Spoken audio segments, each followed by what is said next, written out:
Hello friends, education मस्ती में आप सभी का स्वागत है। और आज हम लोग देखने जा रहे हैं दो चर वाले रैखिक समीकरण युग्म का कुछ मेन पॉइंट। और ये सभी मेन पॉइंट आपके एग्जाम के लिए बहुत बहुत ज़रूरी है, तो आप सभी वीडियो को लास्ट तक देखिएगा और सारा कंसेप्ट आपका क्लियर हो जाएगा। तो चलिए हम लोग देखते हैं।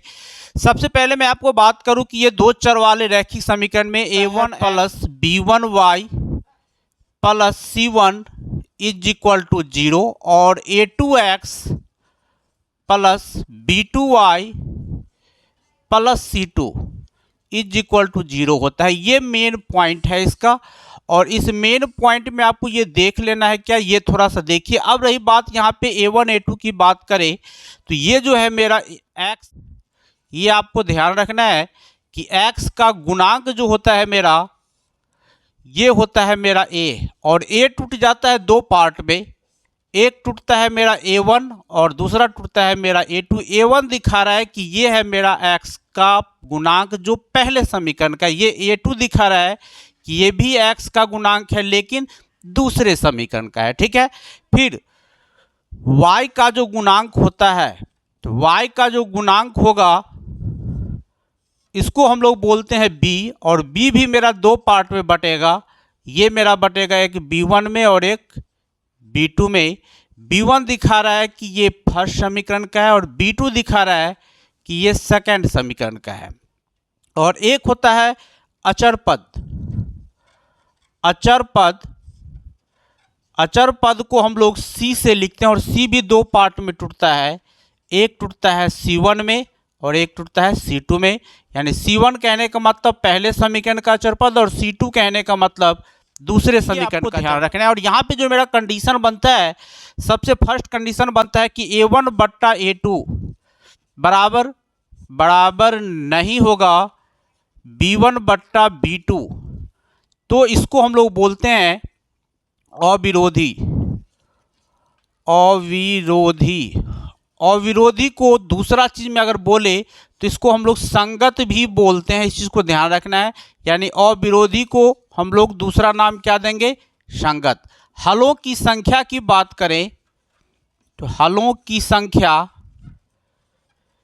संख्या की बात करें तो इसका होगा आपका एक और केवल एक।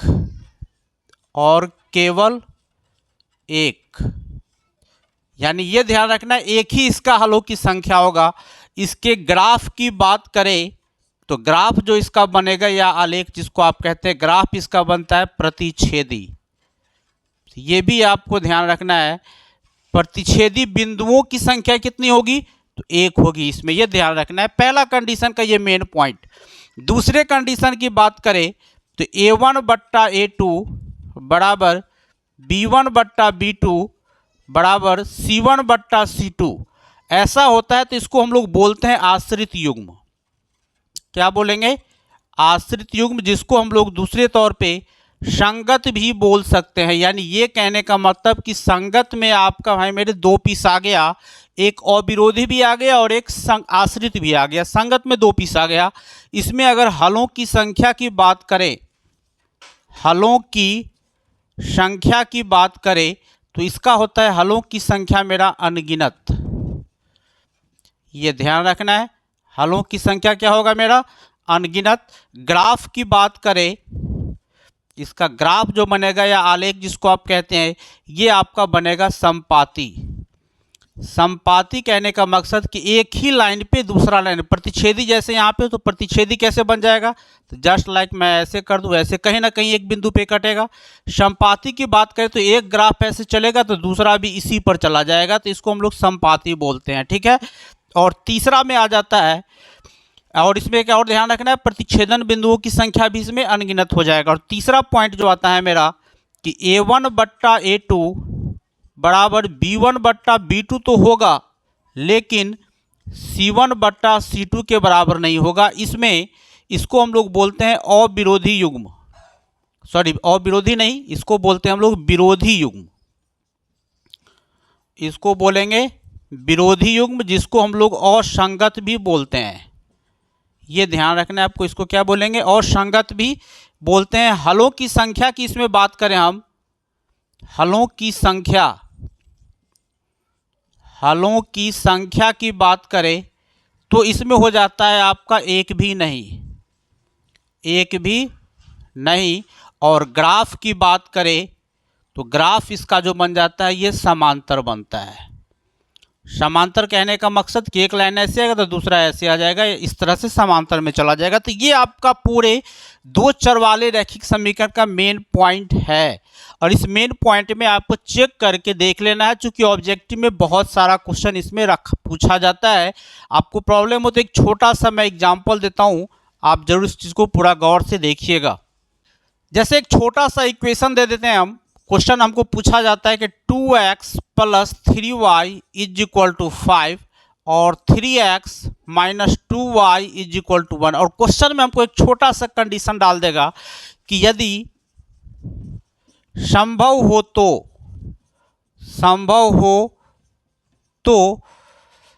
हल करें। क्वेश्चन दे देगा और कह देगा कि यदि संभव हो तो हल करें। अब देखिए यहाँ पे एक छोटी सी बात पूछा, ये मत समझिए कि इसमें हमको डायरेक्ट हल करने के लिए कहा जा रहा है।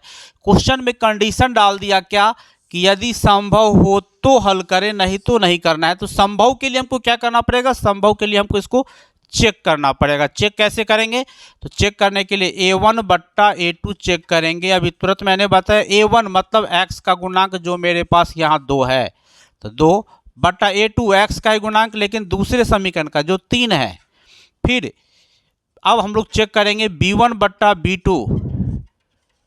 b1 बट्टा b2 की बात करें तो ये है मेरा 3 यहाँ, और b2 की बात करें तो यहाँ पे कुछ लोग झट से क्या करते हैं, ये 2 ले लेते हैं। भाई मेरे 2 गलत हो जाएगा, 2 के साथ यहाँ माइनस भी लगा हुआ है, -2।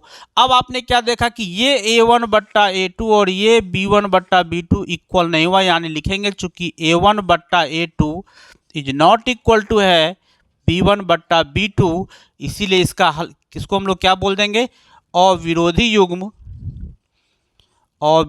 युग्म। और इसलिए अब अविरोधी युग्म है, इसका मतलब है इसका एक हल होगा, और एक हल होगा तब हम जाके इसको क्या करेंगे। अब आपको जिस मेथड से आपको बनाना हो, मेथड बहुत सारा है, जिसमें से एक मेथड जो है आपका प्रतिस्थापन विधि जरूर तैयार कीजिएगा, और ग्राफ मेथड जरूर तैयार कीजिए। दोनों डिफिनिट पूछा जाता है ज़्यादातर, तो ऐसा क्वेश्चन को जरूर तैयार कर लीजिए। एक प्रतिस्थापन विधि और दूसरा ग्राफ विधि। तीसरा में लोग विलोपन विधि, एलिमिनेशन मेथड भी रखते हैं, बेटर है, बहुत अच्छा है, झटपट में बन जाता है। और आपको कौन सा मेथड अच्छा लगता है जरूर हमको कमेंट में बताइएगा। तो इसको आप किसी भी मेथड से सॉल्व करके जरूर हमें अब बताइएगा कि कितना आंसर आ रहा है, क्योंकि डायरेक्ट जिसको अगर आप सॉल्व करने लगते हैं ना तो आपको मार्क कट जाता है, उसमें नहीं मिल पाता। तो संभव है कि नहीं पहले उसको हमने चेक कर लिया, और संभव है कि नहीं चेक करने के बाद अब हम लोग इसको सॉल्व करना शुरू करेंगे, तब देखेंगे कि आपको क्या आंसर आया। जो भी आपको आंसर आया आप हमको एक बार कमेंट में जरूर बताइएगा। इस टाइप का क्वेश्चन में और भी कोई प्रॉब्लम हो कमेंट कीजिएगा, मैं उसका जवाब देने का पूरा प्रयास करूंगा। फिर मिलते हैं हम आपसे नेक्स्ट वीडियो में। धन्यवाद।